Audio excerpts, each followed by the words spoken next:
오늘 우리에게 주시는 말씀은 열왕기하 7장 1절에서 2절 말씀을 보도록 하겠습니다. 엘리사가 이르되 여호와의 말씀을 들을지어다. 여호와께서 이르시되 내일 이맘때에 사마리아 성문에서 고운 밀가루 한 스아를 한 세겔로 매매하고 보리 두 스아를 한 세겔로 매매하리라 하셨느니라.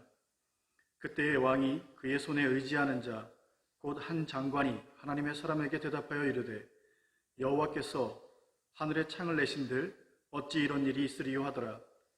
엘리사가 이르되 내가 내 눈으로 보리라. 그러나 그것을 먹지는 못하리라 하니라.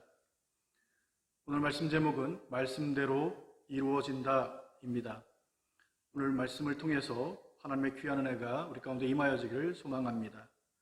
본문 1절은 내일 이맘때 사마리아 성문에서 밀가루와 보리를 한 세겔로 매매하게 된다는 말씀으로 시작되고 있습니다.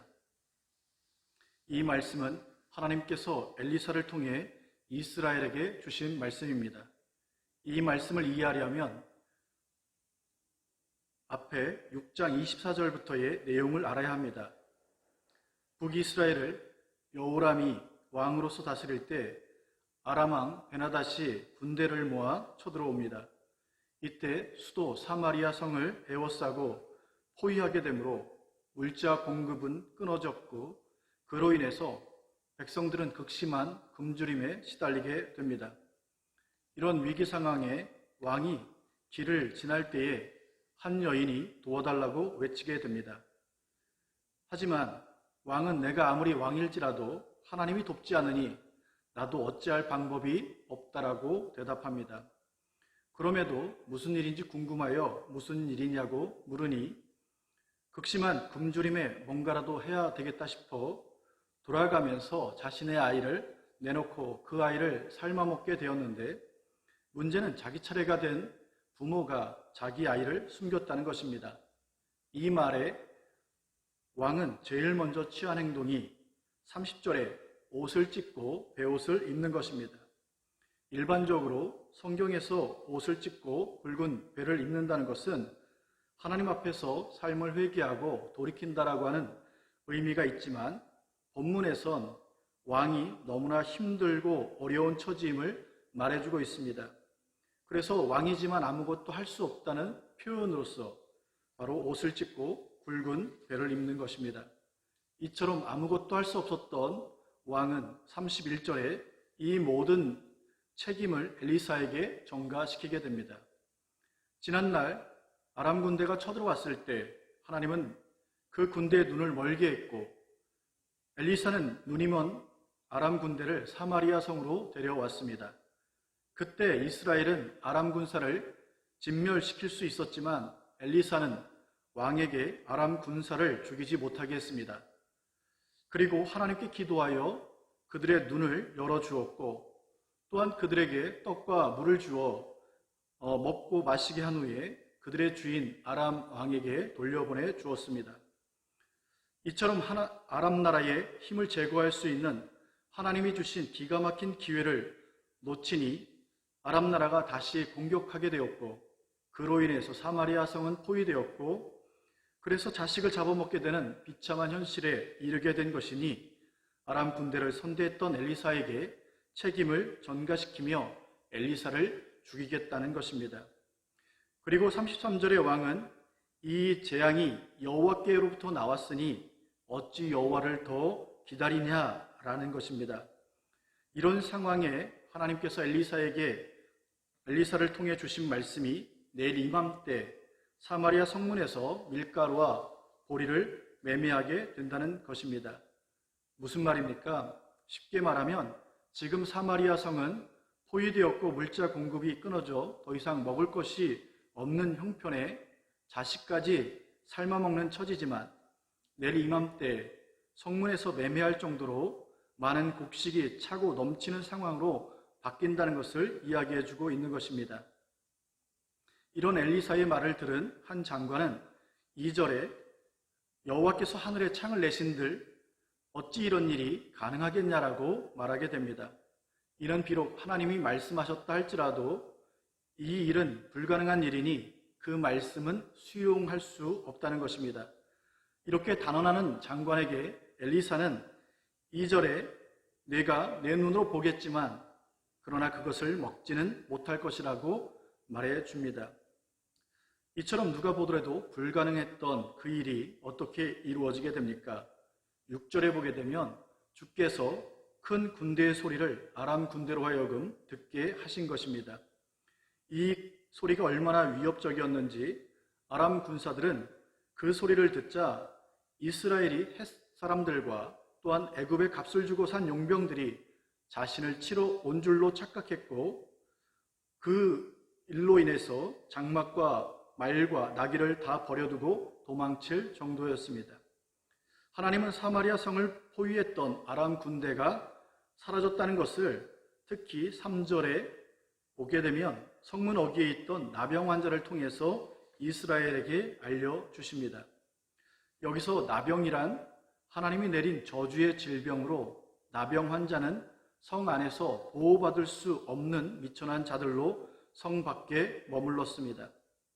성 안엔 짐승도 있었기에 이들이 성 밖에 머물렀다는 것은 무엇을 의미하냐? 짐승보다 못하다는 것과 가족과 공동체로부터 버림받은 소외된 것을 의미하는 것입니다. 성 밖에서 짐승보다 못한 존재로 살아가며 누군가 불쌍히 여겨주는 음식으로 겨우 살아가던 자들이지만 성 안에서 자녀까지 삶아 먹는다는 소리에 나병 환자들이 성 안의 도움을 기대한다는 것은 사실 그냥 죽겠다는 말이었습니다. 그래서 그들이 선택한 것은 아람 군대의 항복을 결심하게 됩니다. 그리고 아람 진영에 다다랐을 때 놀라운 것은 아람 진영이 텅 비었다는 것입니다. 그 텅 빈 아람 진영에 들어가서 나병 환자들은 먹고 마셨습니다. 그리고 은과 금과 의복을 감춰놓게 됩니다. 이렇게 한참 동안 행했던 그들은 우리만 이런 축복을 누릴 수 없다 여겨 아람 군대에 일어난 사실을 사마리아 성에 알리게 됩니다. 하지만 이 말을 들은 이스라엘 왕은 이 모든 것이 적들의 계략이고 전략이 아니냐고 의심하게 됩니다. 이때 한 신하가 정탐꾼을 보내자고 제안했고 그 정탐한 결과 아람 군대가 도망가면서 버린 의복과 병기가 길에 가득하다는 것입니다. 이에 백성들이 나가 아람 군대의 진영을 노략하니 이에 고운 밀가루 한 스아에 한 세겔이 되고 보리 두 스아에 한 세겔이 된 것입니다. 오늘 본문 사건을 통해서 주시는 메시지가 무엇입니까? 첫째, 하나님이 말씀하신 대로 이루어진다는 것을 가르쳐주고 있습니다. 아람 군대가 성을 포위하고 아이까지 삶아먹는 비참한 현실에 왕과 신하와 백성들은 그들이 가진 이성과 지식과 논리와 경험으로 해결할 수 없었고 또한 상상할 수 없던 그 일을 하나님은 말씀하신 그대로 이루시는 것입니다.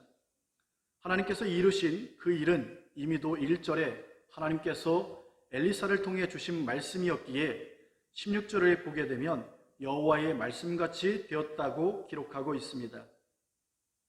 창세기 1장 3절에 보게 되면 하나님께서 빛이 있으라 말씀하심에 그대로 빛이 있게 되었습니다. 이처럼 하나님의 말씀은 하나님이 말씀하시면 그대로 이루어지는 것을 볼 수 있습니다. 우리가 하나님 말씀에 귀를 기울여야 할 이유가 여기에 있습니다. 또한 우리가 하나님 말씀에 주목하고 하나님 말씀을 붙잡아야 될 이유가 무엇입니까? 시편 1편 2절에 보게 되면 그 말씀을 그 율법을 주야로 묵상하는 자가 복이 있다고 가르쳐주기 때문입니다. 시편 1편 2절에 묵상이란 말은 우리말 사전에는 말 없이 마음으로 생각하는 것을 말하지만 원어로 보게 되면 하가라는 단어를 쓰게 됩니다. 이 하가란 단어의 뜻이 무엇입니까? 첫째, 비둘기가 구구구구 소리를 내듯 반복하여 읊조린다라고 하는 그런 의미를 가지고 있습니다. 이는 입술로 소리내어 계속해서 반복해서 암기한 것을 말하게 됩니다. 하지만 또 다른 의미가 있는데 그것은 사자가 먹잇감을 잡고 으르렁거린다는 것입니다. 이는 사자가 으르렁거리는 이유가 무엇이냐면 먹잇감을 잡아놓고 다른 짐승에게 뺏기지 않으려고 으르렁 거린다는 것입니다. 이처럼 하나님의 말씀을 붙잡고 그 말씀을 결코 빼앗기지 않는 것이 바로 묵상인 것입니다. 이렇게 하나님의 말씀을 붙들고 빼앗기지 않는 자가 바로 복 있는 자라고 성경은 가르쳐주고 있습니다. 그러므로 하나님이 말씀대로 이루어지는 능력의 말씀을 붙잡고 그 어떤 상황, 그 누구에게도 하나님의 말씀을 빼앗기지 않으므로 날마다 복된 삶을 살아가기를 주님의 이름으로 축원합니다. 두 번째 주시는 말씀은 우리가 말한 대로 이루어진다는 것입니다.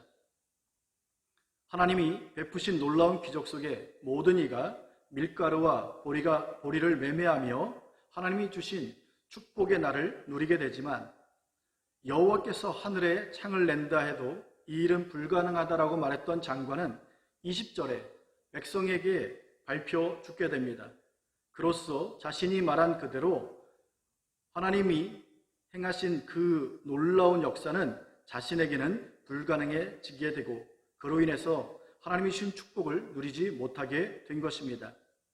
이스라엘은 가나안 땅에 들어가기 직전에 12정탐꾼을 40일 동안 그 땅을 정탐하게 합니다. 그리고 그 정탐한 결과를 보고할 때 10명의 정탐꾼은 우리는 메뚜기에 불과해서 그 땅을 차지할 수 없다라고 악평을 하게 됩니다. 이에 모든 백성이 원망하고 불평하게 됩니다. 그 결과 그 소리에 진노하신 하나님은 그들을 광야에서 40년간 보내게 하십니다. 그 시간을 통해 원망하고 불평했던 출애굽 1세대는 그들의 말을 따라 광야에서 죽게 되는 것입니다. 그리고 광야에서 태어난 자로 군대에 갈 나이가 못 되고 아직 성숙하지 않고 이해력이 약하다고 평가되는 20세 미만과 여호수아와 갈렙만 그 땅에 들어가게 되는 것입니다. 여기서 우리가 조심해야 될 것은 긍정의 말을 하면 그대로 이루어진다는 말이 아니라 하나님 말씀에 근거하여 그 말씀을 믿음으로 받아 하나님을 기대하는 삶을 살라는 것입니다. 이 귀한 삶을 살아감으로 오늘도 승리하시고 날마다 승리하기를 주님의 이름으로 축원합니다. 기도하겠습니다. 하나님이 말씀하시면 그대로 이루어진다는 것을 우리에게 알려주셨사오니 오늘도 그 주신 말씀을 붙잡고 그 말씀을 빼앗기지 않기 위해서 몸부림치며 또 이 험난한 세상 가운데 하나님 아버지 그 말씀의 주인공으로 살아갈 수 있도록 축복해 주옵시고 그 말씀이 이루고자 하는 그 말씀만을 우리가 추구하며 하나님 아버지 우리의 현실이 비록 하나님 아버지 불가능해 보이고 힘들고 어렵다 할지라도 원망하고 불평함으로 하나님의 말씀을 거역하는 일이 없게 하여 주옵소서. 우리가 하나님 아버지 원망하며 불평했던 그 일들, 그 말들 하나님 아버지 그대로 우리에게 이루어짐을 믿사오니 하나님 아버지 믿음 없는 말 행하지 않게 하시고 하나님 말씀에 근거한 믿음의 말을 행함으로 날마다 하나님이 이루시는 역사의 주인공으로 살아갈 수 있도록 도와주옵소서. 이제는 우리 주 예수 그리스도의 은혜와 하나님 아버지의 무한하신 사랑하심과 성령님의 감화감동 교통하심이 오늘 예배를 드린 모든 성도들 머리 위에 이제로부터 영원토록 함께 하시옵기를 주 예수 그리스도 이름으로 축원하옵나이다. 아멘.